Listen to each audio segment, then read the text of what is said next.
নমস্কার বন্ধুরা, বিলকুল রান্নাঘরে আপনাদের সকলকে স্বাগত জানাই। আজকে আবার একটা নতুন রেসিপি নিয়ে চলে এসেছি। আজকে ছানার কেক সন্দেশ বানাবো।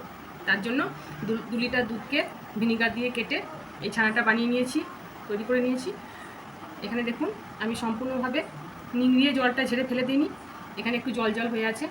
এবার এই ছানাটাকে আমি মিক্সিতে একটু বেটে নেব।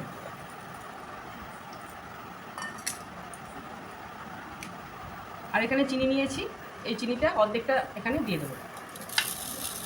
মিষ্টিটা অবশ্যই নিজেদের পরিমাণ মতো দেবেন। এবার আমি এটাকে বেটে নেব। আর অর্ধেকটা চিনি আমি একটা ক্যারামেল বানিয়ে নেব।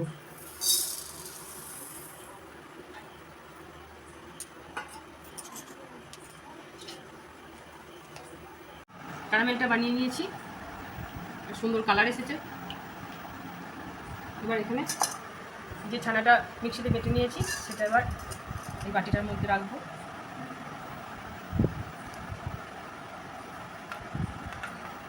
এবার এই ছানাটার মধ্যে এই কাপটার 1/2 কাপ তেল নিয়েছি, সাদা তেল, এটার মধ্যে দিয়ে দেবো। ময়দা নিয়েছি 1 বাটি রুল ময়দা, এটা দিয়ে দেবো।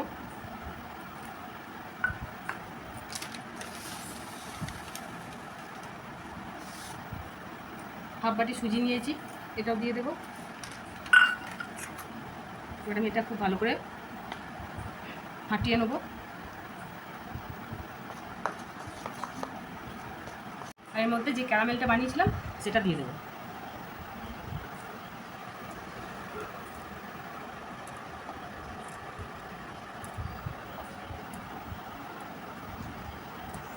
দেখুন কালারটা কত সুন্দর এসেছে ক্যারামেলটা দেওয়াতে। এটা আমার সম্পূর্ণভাবে ফাটা হয়ে গেছে। এবার বেকিং সোডা 1/2 চামচা দিয়ে দিলাম, ছোটো চামচা।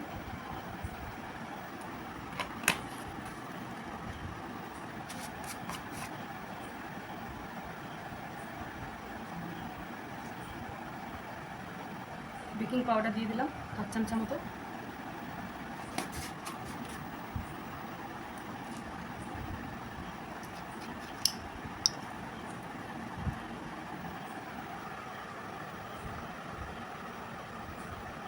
খুব সামান্য পরিমাণে এসেন্স দিয়ে দিলাম।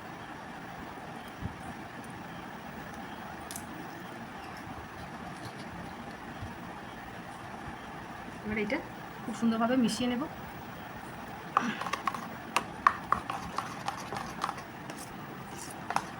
এই থালাটাতে আমি বানাবো কেকটা।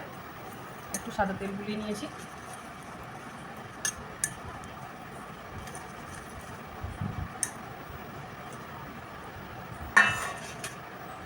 এবার এটা ঢেলে দেবো এর মধ্যে।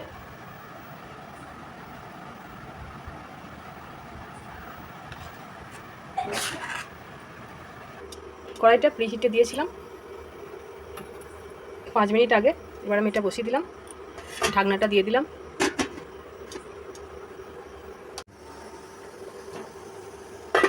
এই কেকটা হতে 40 থেকে 45 মিনিট সময় লেগেছে। দেখুন সুন্দরভাবে উঠে এসেছে। এবার আমি এটা বন্ধ করে দেব। দেখলেন কেকটা কীভাবে বানালাম, ছানার কেক। দেখুন কত সুন্দর হয়েছে দেখতে। আমি এটা 2 ঘন্টার জন্য ফ্রিজে রেখে দিয়েছিলাম।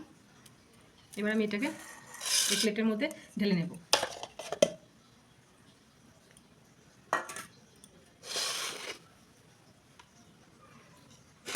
এবার এটা কাটবো কেকটা।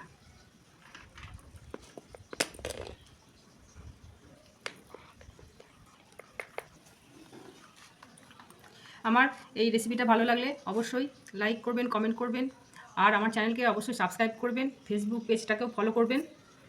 নমস্কার, সবাই ভালো থাকবেন। ছানার কেক বানিয়েছিলাম, ফ্রিজে রেখেছিলাম, এটা সেট হয়ে গেছে, কাটা হলো। আমরা সবাই এবার খাবো।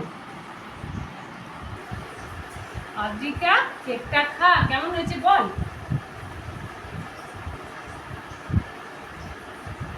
ভালো হয়েছে।